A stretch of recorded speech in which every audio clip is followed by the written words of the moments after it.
Friends, welcome back to our channel. ముందుగా అందరికీ వైకుంఠ ఏకాదశి శుభాకాంక్షలు అండి.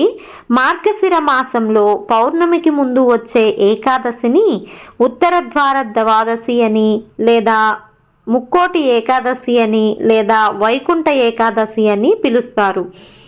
ఈ ఏకాదశి రోజున ఉత్తర ద్వారం నుంచి అందరూ వెళ్తారనమాట. నేనైతే ఇక్కడ ఇంట్లో పూజను ఈ విధంగా చేసుకున్నాను. పూజను చేసుకుని తర్వాత గుడికైతే వెళ్ళానండి. శ్రీ వేణుగోపాల స్వామి దేవాలయము హిందూపూర్లో ఉంటుంది. చాలా బాగా స్వామివారిని కానీ అలంకరించడం కానీ, ఈ యొక్క వైకుంఠ ఏకాదశి విశిష్టత గురించి కానీ చెప్పటం పూజారి గారు చాలా బాగా చక్కగా వివరించారండి. వైకుంఠం తలుపులు తెరుచుకునే ఈ పర్వదినాన శ్రీహరి ముక్కోటి దేవతలతో భూలోకానికి వచ్చి భక్తులకు దర్శనమిస్తారు. పురాణాల ప్రకారం ఒకప్పుడు రాక్షసుల హింసను భరించలేక దేవతలు అందరూ కలిసి ఉత్తర ద్వారం నుంచి ప్రవేశించి శ్రీ విష్ణుమూర్తిని దర్శించుకొని తమ గోడును వెళ్ళబోసుకున్నారు. అప్పుడు శ్రీ మహావిష్ణువు అనుగ్రహించి రాక్షసుల బారి నుండి విముక్తి కలిగించారు అని, అందుకే ఉత్తర ద్వార దర్శనం చేసుకుంటే మనలను వెంటాడుతున్న సమస్యలన్నింటికీ పరిష్కారం లభిస్తుందని భక్తుల యొక్క విశ్వాసం, నమ్మకం. ఇక్కడైతే వేణుగోపాల స్వామి వారి గుడిలో చూడండి అలంకారం ఎంత చక్కగా చేశారో. ఉత్తర ద్వార దర్శనం ఉంది కదా, దానికి భాగంలో ఈ స్వామివారిని పెట్టి అలంకారం చాలా బాగా చేశారు. అలాగే గర్భగుడిలో స్వామివారు కూడా చూసేందుకు రెండు కళ్ళు చాలవు అన్నట్లు అంత చక్కగా అలంకారం అయితే చేశారండి. చూడండి స్వామివారికి అమ్మవారికి ఎంత బాగున్నారో కదండి. అలంకారం చాలా బాగా చేశారు.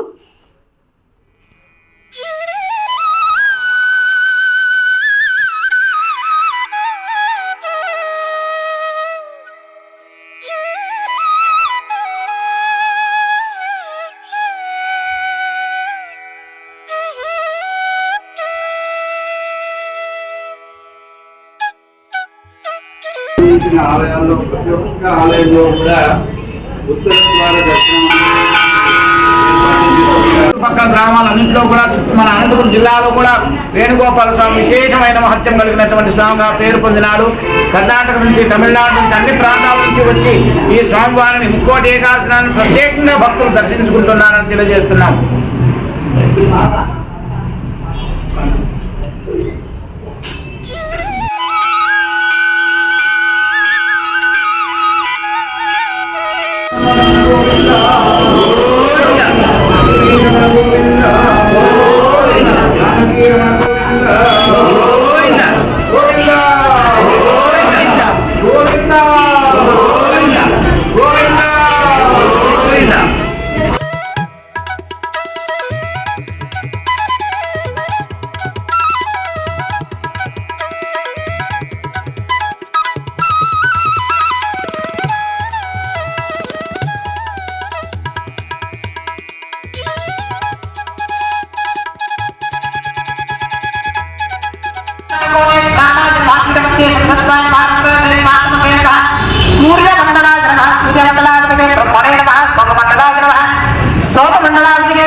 వేణుగోపాల స్వామి టెంపుల్లో దర్శనం అది అయిపోయిన తర్వాత శ్రీ లక్ష్మీ హయగ్రీవ స్వామి వారి దేవాలయంకి వెళ్ళాము. అక్కడ కూడా ఉత్తర ద్వారం నుంచి వెళ్ళి తర్వాత దర్శనము, తీర్థ ప్రసాదాలు తీసుకొని అయితే బయలుదేరాము. చూడండి ఇక్కడ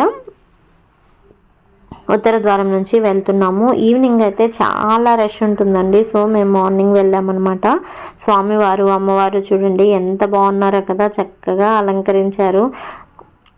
ఇక్కడ కూడా అర్చన అది చేసుకొని తర్వాత హారతి తీసేసుకొని తీర్థ ప్రసాదాలు తీసుకొని బయలుదేరామండి. చూడండి స్వామివారిని అమ్మవారిని ఎంత చక్కగా అలంకరించారో. ఉత్తర ద్వారం దర్శనం నుంచి వచ్చేటప్పుడు పైన పల్లకీలాగా కట్టి స్వామివారిని, లక్ష్మీ అమ్మవారిని పల్లకిలో ఇలా అలంకరించారండి. చూడండి ఎంత బాగున్నారో కదండి అమ్మవారు అలాగే స్వామివారు. మీరు కూడా చూసి దర్శనం చేసుకోండి. ఈ హయగ్రీవ స్వామివారి అనుగ్రహం అందరికీ ఉండాలి. పిల్లలు మంచిగా చదువుకోవాలి.